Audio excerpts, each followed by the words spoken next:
ரொம்ப நன்றி. எல்லாருக்கும் வணக்கம். ப்ரெஸ் நண்பர்கள், பத்திரிகையாளர் நண்பர்கள் எல்லாருக்கும் ரொம்ப ரொம்ப நன்றி இங்கே வந்ததுக்கு. Thank you so much. ரொம்ப சந்தோஷமாக இருக்குது இளையராஜா சார் இந்த மேடையில் இருக்கிறது. அண்ட் எங்களுக்கு கண்டிப்பாக வந்து இந்த படத்துக்கு வரம் தான் சாரோட மியூசிக். நம்ம எல்லாருக்குமே தெரியும் அவங்களோட மியூசிக் வந்து ஒரு மேஜிக்கலாக ஒர்க் அவுட் ஆகும் படங்களில். ஸோ இந்த படத்துலேயும் ரொம்ப பிரமாதமாக வந்திருக்கு. ரொம்ப ரொம்ப சந்தோஷமாக இருக்குது முதல்ல. அண்ட் இந்த படம் பண்ணுறதுக்கு நான் முதல் காரணம் அப்படின்னு யாருன்னு பார்த்தீங்கன்னா சமுத்திரக்கனி சார்.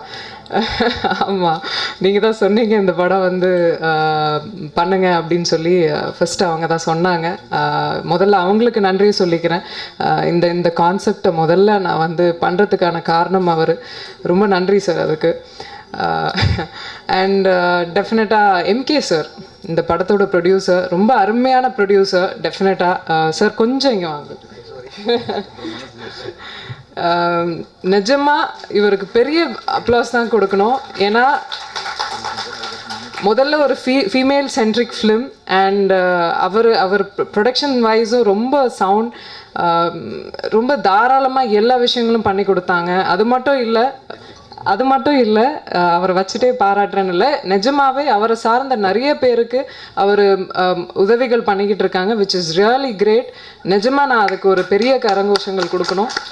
சினிமாவுக்கு இப்படிப்பட்ட ஒரு ப்ரொடியூசர் கண்டிப்பாக தேவை. ஸோ ரொம்ப நன்றி சார். அண்ட் உங்களோட படத்தில் என்னை காஸ்ட் பண்ணதுக்கு பாணி சார், என்னோட இயக்குனர்களுக்கு முதல்ல நான் நன்றி சொல்லணும். ஏன்னா என்னோட பேராண்மை ஜனநாதன் சார்லேருந்து வசந்தபாலன் சார், அதுக்கப்புறம் ஏ வெங்கடேஷ் சார், இப்போது ரஞ்சித் சார் வரைக்கும், இப்போ பாணி சார் வரைக்கும், இவங்களால தான் நான் இங்கே நின்று பேச முடியறதுக்கான வாய்ப்பு எனக்கு வந்திருக்கு. இந்த நிலைமைக்கு நான் வந்திருக்கேன். ஸோ இன்னும் நிறைய விஷயங்கள் கற்றுக்கணும், இன்னும் நிறைய விஷயங்கள் பண்ணணுன்ற ஆசை இருக்குது. என்ன இந்த கேரக்டருக்கு சூஸ் பண்ண பாணி சாருக்கு முதல்ல நன்றி சொல்லிக்கிறேன். ஏன்னா இந்த இந்த இந்த ஃபீமேல் ஓரியன்ட் சப்ஜெக்ட் அப்படின்னோடனே எனக்கு வந்து ரொம்ப ரொம்ப வலியுறுத்தி இதை பண்ணணும் அப்படின்னு அந்த ஸ்கிரிப்டை பண்ணணுன்ற ஒரு எண்ணம் எப்போ வந்ததுன்னா இவரோட இந்த கதையை கேட்கும்போது வந்தது. இந்த கதை நீங்கள் படம் பார்க்கும்போதும் அதை உணர்வீங்கன்னு நாங்கள் நம்புகிறோம். நாங்கள் எல்லாருமே சேர்ந்து இந்த ஒரு ராணின்ற ஒரு ஃபிலிமை ரொம்ப இஷ்டப்பட்டு பண்ணியிருக்கோம். ஹோப் உங்கள் எல்லாருக்கும் பிடிக்கும்னு நாங்கள் நம்புகிறோம். ஸோ ரொம்ப ரொம்ப நன்றி எல்லாரும் வந்ததுக்கு. தேங்க்யூ. எல்லாருக்கும் வணக்கம். ராஜா சார், தன்சிகா, கனி சார், எங்கள் டிரெக்டர் பாணி சார், அப்புறம் cameraman Kumaran sir, producer MK sir, எல்லாருக்கும் வணக்கம். இது ஆக்சுவலி என் படம். அண்ட் பாணி சாருக்கு தான் ரொம்ப நன்றி சொல்லணும். ஒரு முக்கியமான கேரக்டர் எனக்கு கொடுத்துருக்காங்க இந்த படத்தில். அண்ட் இதே படத்துக்கு ராஜா சார் மியூசிக் பண்ணுறது வந்து எனக்கு இன்னும் பெருமையாக இருக்குது. அண்ட் மற்ற team, full team, entire team வந்துட்டு ரொம்ப பேஷண்ட்டாக இருந்தாங்க என்னோட. பிகாஸ் இது படம் அண்ட் ரொம்ப இம்பார்ட்டண்ட்டான கேரக்டர்னால கொஞ்சம் டென்ஷனாக இருந்தது. பட் பாணி சார் வந்து ரொம்ப சப்போர்ட் பண்ணி அண்ட் தி என்டையர் க்ரூ வந்து ரொம்ப சப்போர்ட் பண்ணி என்னை ரொம்ப மோட்டிவேட் பண்ணி இந்த இடத்துக்கு கொண்டு வந்திருக்காங்க. அதுக்கு ரொம்ப நன்றி. Thank you sir. முத்துகிருஷ்ணன், இந்த படத்தோட ப்ரொடியூசர், என்னோட ரொம்ப க்ளோஸ் ஃப்ரெண்டு, என்னோட பிரதர். பாணி டைரக்டர், எல்லாருமே ஃப்ரெண்ட்ஸு. எம்கே ஃபிலிம் சார்பாகவும் முத்துகிருஷ்ணன் சார்பாகவும் ராஜா சாரையும் இங்கே வந்திருக்க பேரரசு சார், சமுதிரக்கனி, கருப்பழனியப்பன்,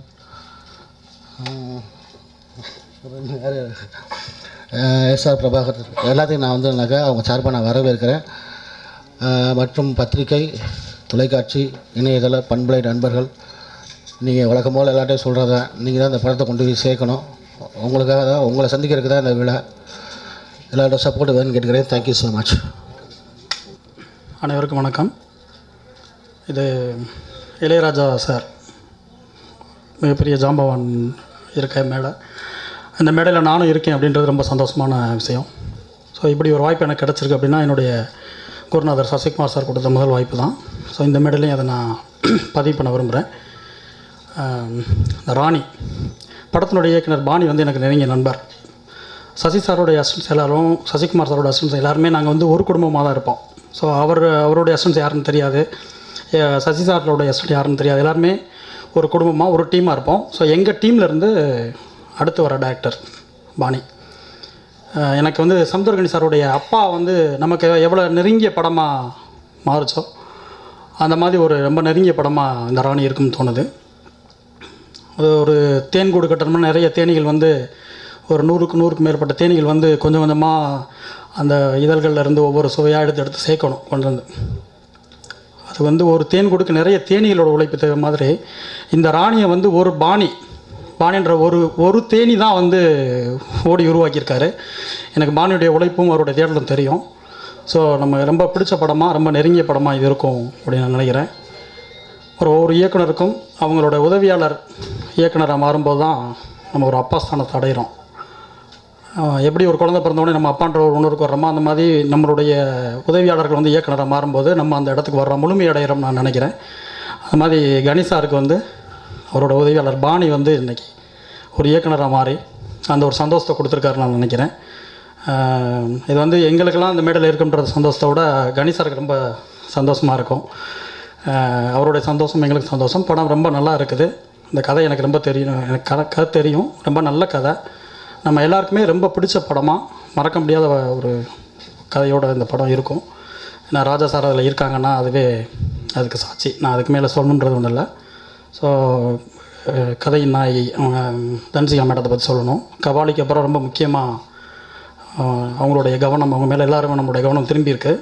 அதுக்கப்புறம் அவங்க ஒரு சோலோ ஹீரோயினாக அன்றைக்கி அவங்க இந்த படத்தில் வந்திருக்காங்க. சில படங்கள் மட்டும் வந்துக்கிட்டு இருக்க சில படங்கள், அதாவது ஒரு கேரக்டரை ஒரு ஸ்கிரிப்டை ஹோல்ட் பண்ணுறதுக்கு வந்து நம்ம ஒரு ஆர்டிஸ்ட்டாக நம்மகிட்ட எல்லா விஷயமே இருக்கணும். ஸோ சில இடங்களில் இல்லாமல் ஒரு ஹீரோயினாக சில கமர்ஷியல் ஏரியாக்களுக்காக நம்ம பயன்படுத்தி அந்த ஸ்கிரிப்டை சசைன் பண்ணுறோம். ஆனால் இவங்க வந்து அதுக்கு முழு தகுதியான ஒரு நாயகி. ஸோ இந்த மாதிரி நல்லா நடிக்க தெரிஞ்ச நல்ல பெர்ஃபார்ம் பண்ணக்கூடிய ஆர்டிஸ்ட் எல்லாம் நல்ல ஸ்கிரிப்டுகள்லாம் போகணும். ஸோ இந்த ராணி மூலமாக தன்சி அவர்களும் மிக முக்கியமான இடத்துக்கு வருவாங்க நான் நம்புகிறேன். ஸோ சாங்ஸ் எல்லாமே பிடிச்சிருக்கு. நல்ல படங்களை வந்து எல்லார்ட்டையும் கொண்டு போய் சேர்க்குறேன். நீங்கள் இந்த படத்தை போய் சேர்க்கணும்னு நான் கேட்டுக்கிறேன். நன்றி.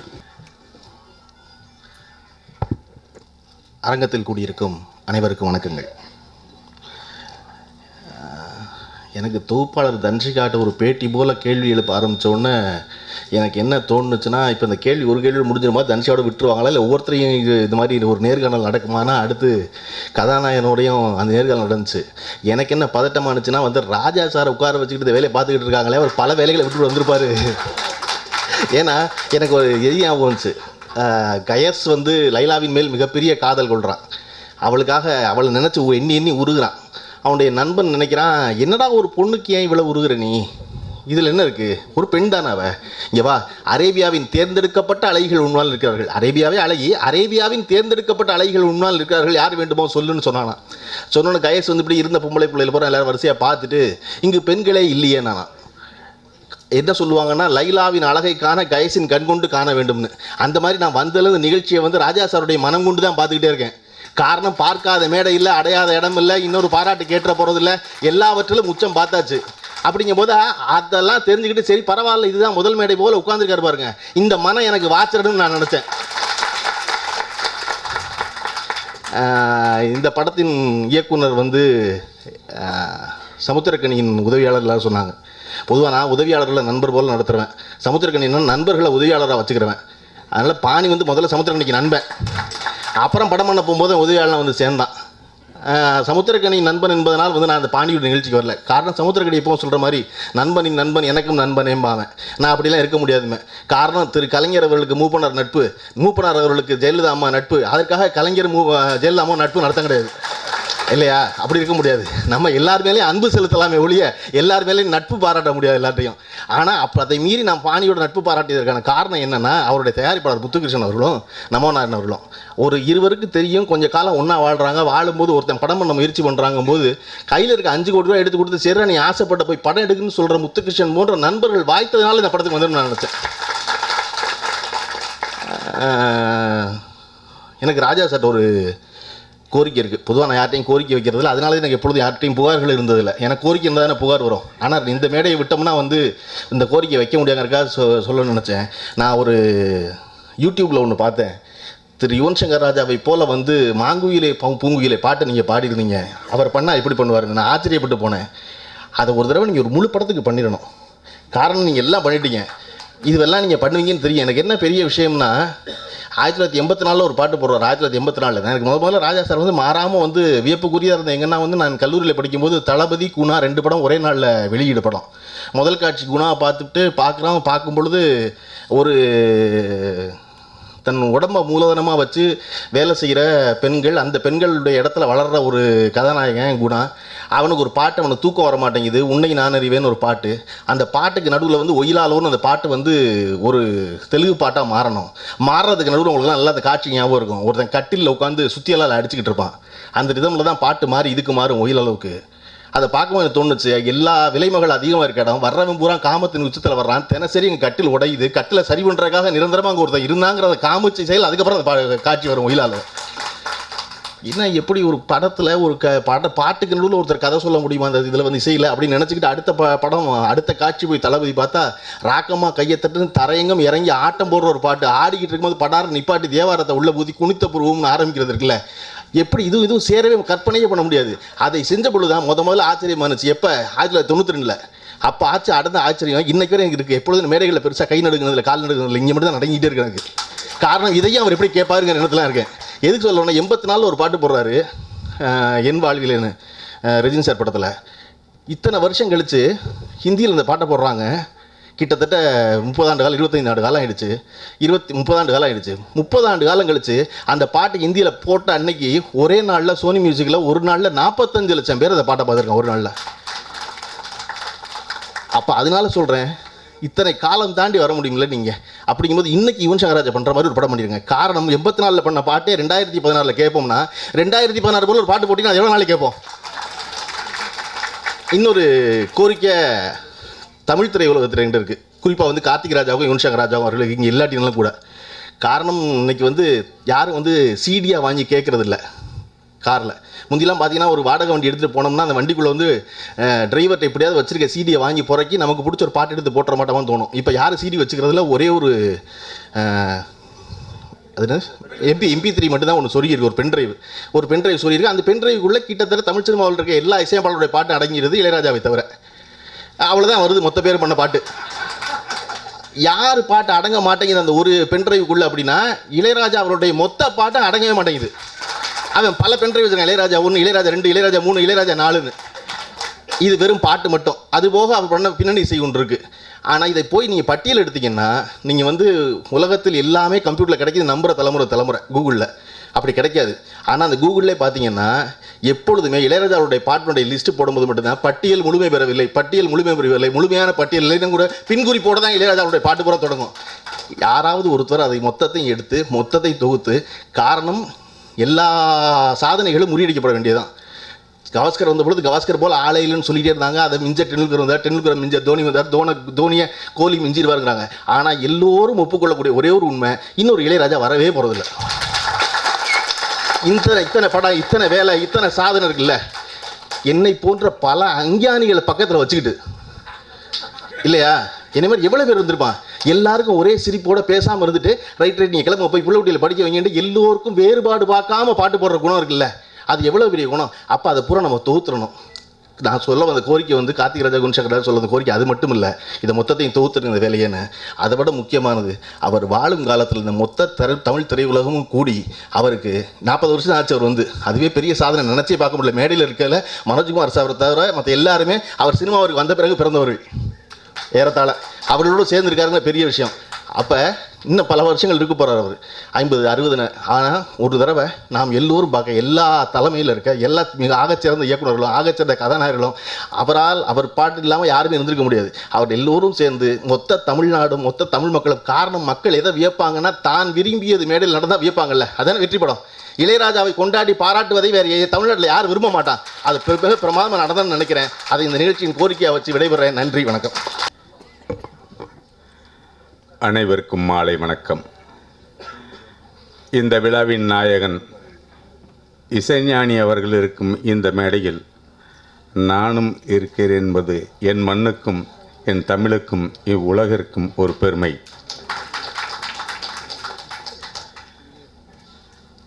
இயக்குனர் பாணி அவர்கள் என்னிடம் அணுகி ஒரு விஷயத்தை சொன்னார். என் படத்திற்கு இளையராஜா இசையமைக்கிறார் என்ற அந்த பெருமையோடு சொன்ன விஷயம், ஒரு இளைஞனை ஊக்குவிப்பதற்காக இளையராஜா அவர்களுடைய இசை கிடைத்தவுடனே எவ்வளவு உற்சாகத்தோடு இருந்தார் என்பது எனக்கு தெரியும். திரு பாணி அவர்கள் ஒரு விஷயத்தை, இந்த படத்தை ஆரம்பிப்பதற்கு முன் ஒரு காரியத்தை சொன்னார். யார் தயாரிப்பாளர் என்று கேட்டேன். என்னுடைய உற்ற நண்பர் மலேசியாவில் இருக்கிறார். அவர் நண்பன் ஒருத்தன் படம் எடுக்க வேண்டும், உடனே நீ படத்தை ஆரம்பி, உனக்கு என்ன வேணுங்கிறத ஒரு நண்பன் என்ற முறையில், நான் தயாரிப்பாளன் இல்லை, நண்பன் என்ற முறையில் உதவி செய்கிறேன் என்று மிகப்பெரிய பணத்தொகையை கொடுத்த அவர் இது வரைக்கும் நான் ஷூட்டிங்கில் வர பார்க்கவே இல்லை. நானும் ஷூட்டிங் நடித்தேன். எங்கள் ப்ரொடியூசர்னு அவர் இல்லைங்க, வரமாட்டாருங்க, மலேசியாவில் இருக்காருன்னார். இப்படிப்பட்ட ஒரு அற்புதமான ப்ரொடியூசர் உங்களுக்கு கிடைச்சது மிகப்பெரிய பாக்கியம். அதனால தான் நீங்கள் ஒரு நல்ல பாக்கியத்தை தமிழக மக்களுக்கு கொடுத்துருக்கீங்க. யாரை பார்த்தாலும் உடனே இந்த டைட்டிலை வாசிக்கும்போது அம்மாவுக்கு செய்யக்கூடிய நன்றிகரமாக என் அம்மா ராணி, யார் வாசித்தாலும் என் அம்மா ராணி, என் அம்மா ராணின்னு சொல்லும்போது அவர்களுடைய அம்மாவை ராணியாக பார்க்கக்கூடிய ஒரு பாக்கியமாக ஒரு அழகான டைட்டிலை கொடுத்துருக்கீங்க. அந்த டைட்டில் மூலமாக உங்கள் அம்மாவுக்கு நீங்கள் ராணியாக பார்க்கல, வாசிக்கக்கூடிய அத்தனை பேருக்கும் அவங்க அம்மாவை ராணியாக நேசிக்கிற மாதிரி சொல்லியிருக்கீங்க. இசைஞானி இளையராஜா அவர்களுடைய இசையில் நமது கவிஞர், அன்புக்குரிய கவிஞர், நேசத்துக்குரிய கவிஞர் அற்புதமான வரிகளை தந்திருக்கிறார். தத்தளிக்கும் போது யார் தாங்குவது, துக்கம் வரும்போது யார் தூங்க வைப்பது என்ற அற்புதமான வரிகள் அவருக்கு கைகோர்த்த வரி.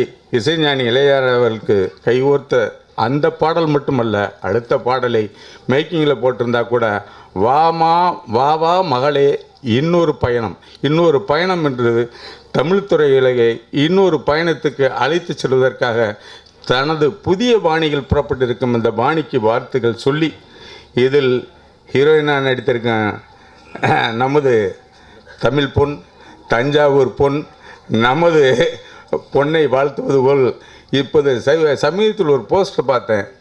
1000வது பிறந்தநாள் கொண்டாடிய அனைமா போஸ்டில் தான் நம்ம போட்டிருந்தது 1000வது பிறந்தநாள் வாழ்த்துக்கள். 1000 வருஷம் கொண்டாடணுன்னு அந்த ஆசையோடு அவர் அருண் நினைக்கிறேன், அவர் போஸ்ட் அடிச்சிட்டாரு.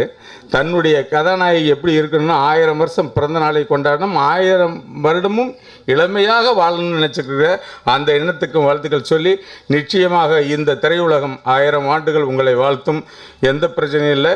அதே மாதிரி இயக்குனரை சொல்லணும்னா, என்னை 3 நாள் கால் ஷீட் வேணும்னு திருவண்ணாமலைக்கு கூப்பிட்டு போனார். வந்தார், காலையில் வாங்கினார், டபடபடம் எடுத்தார். கேமராமேன் என்னென்னா அவர் கையில் கேமராவை பிடிச்சிட்டு ட்ராலியில் கூட போட்ட மாட்டினார். 10 நிமிஷத்தில் டபடவன் முடிச்சுட்டு, சார் உங்கள் சீன் முடிஞ்சு, அடுத்து 2 மணிக்கு கூப்பிட்றோம். நாங்கள் 2 மணிக்கு போனால் 4 மணிக்கு உங்கள் சீன் முடிஞ்சு அப்படின்னாங்க. அடுத்த நாள் கூப்பிட்டு 2 மணி நேரம். என்ன ஃபாஸ்ட் ஒர்க்கு கேமராமேனும் அவரும், அதாவது எல்லாமே பிளான்டாக அற்புதமாக அழகாக ஒரு சமுத்திரக்கணியினுடைய உதவியாளர், அவருடைய நண்பர் என்பதை அற்புதமாக தெரிவித்தார்.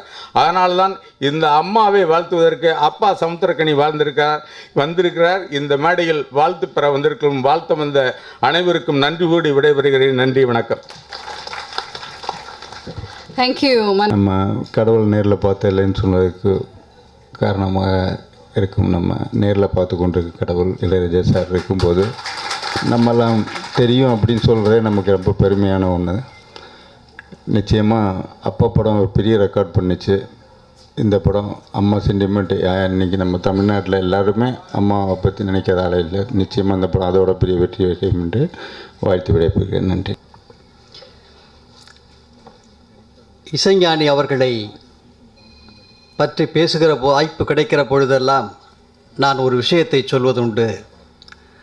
இந்த உலகத்தை ஆள்வதற்கு செங்கோல் தேவையில்லை, ஒரு புல்லாங்குழல் போதும் என்று நிரூபித்தவர் எங்கள் இசைஞானி இளையராஜா அவர்கள். இந்த நூற்றாண்டின் மிகப்பெரிய இசை ஆளுமையான அவருடைய தாழ் பணிந்து என்னுடைய முதல் வணக்கத்தை தெரிவித்துக் கொள்கிறேன். நண்பர்களே, பத்திரிகையாளர்களே, இயக்குனர்களே, அனைவருக்கும் வணக்கம். இந்த சமூகத்தில் ஒரு பெண் பிறப்பது என்பதே பிரச்சனையாக இருக்கிறது. அவள் வளர்வது போராட்டமாக இருக்கிறது. அவள் சுதந்திரமான பெண்ணாக தன்னை வெளிப்படுத்திக் கொள்வது ஒரு குற்றமாக பார்க்கப்படுகிறது. அப்படிப்பட்ட ஒரு பெண்ணின் போராட்ட பாதையைத்தான் நண்பர் இயக்குனர் பாணி அவர்கள் இந்த படைப்பாக தந்திருக்கிறார்கள். இந்த பயணத்திற்கு வழித்துணையாக மட்டுமல்ல, நண்பர் பாணிக்கு ஆசீர்வாதமாகவும் இசைஞானி அவர்களுடைய இசை அமைந்திருக்கிறது.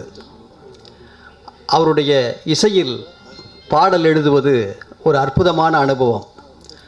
ஒவ்வொரு முறை எழுதுகிற போதும் அவர் சொல்லுவார், நம்பிக்கையான வரிகளை எழுது, எளிமையான வரிகளை எழுது, கண்ணதாசனைப் போல வாழ்வியல் அனுபவ வரிகளை எழுது என்று சொல்லித் தருவார்கள். கொஞ்சம் யோசித்தால் வாங்கி அவரே எழுதியும் விடுவார். அப்படி பாட்டை பற்றிய நுணுக்கமான நிறைய விஷயங்களை ஒரு ஆசானின் இடத்திலிருந்து, தந்தையின் இடத்திலிருந்து எனக்கு கற்றுத்தந்தவர் இசைஞானி அவர்கள். அந்த அனுபவ வரிகள் சூழ்ந்த பாடல்கள் இந்த படத்தில் அமைந்திருக்கின்றன. அந்த பாடல்களை எழுதுகிற வாய்ப்பை அளித்த இசைஞானி அவர்களுக்கும் இயக்குனர் பாணி அவர்களுக்கும் என்னுடைய நன்றியை தெரிவித்துக் கொள்கிறேன். இந்த படம் மிகப்பெரிய வெற்றி பெற வேண்டும் என்று விரும்புகிறேன், வாழ்த்துகிறேன். நன்றி, வணக்கம். எங்கள் அம்மா ராணி இந்த படத்துக்கு ஆடியோ ரிலீஸுக்கு வந்த அனைவரையும் என்னோட மனமார்ந்த நன்றி தெரிவித்துக் கொள்கிறேன். எல்லோரும் சாப்பாடு உங்களுக்காக வெயிட் பண்ணிட்டுருக்கு. ஸோ அதனால் நான் ரொம்ப பேச விரும்பலை. அனைவருக்கும் நன்றி.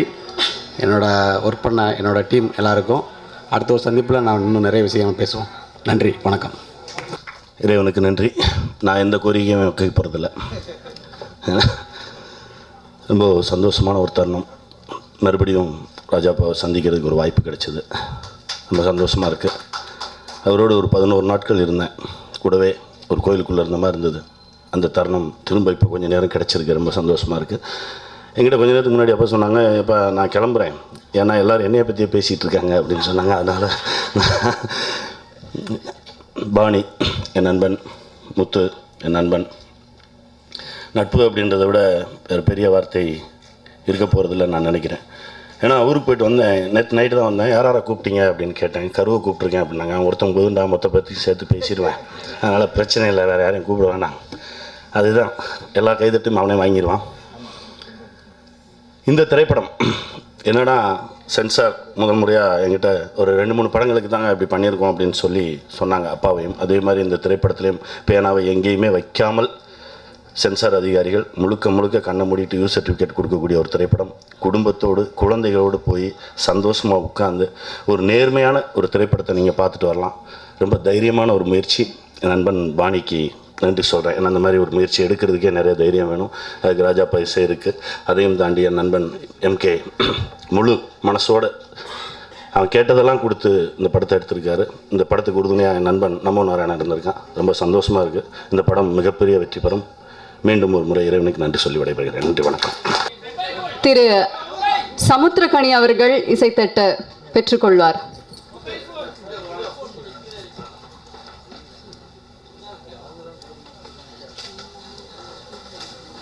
அவர் மாஸ்ட்ரோ இளையராஜா அவர்கள் இசைத்தட்டு வெளியிட்டாரு. சூப்பர்.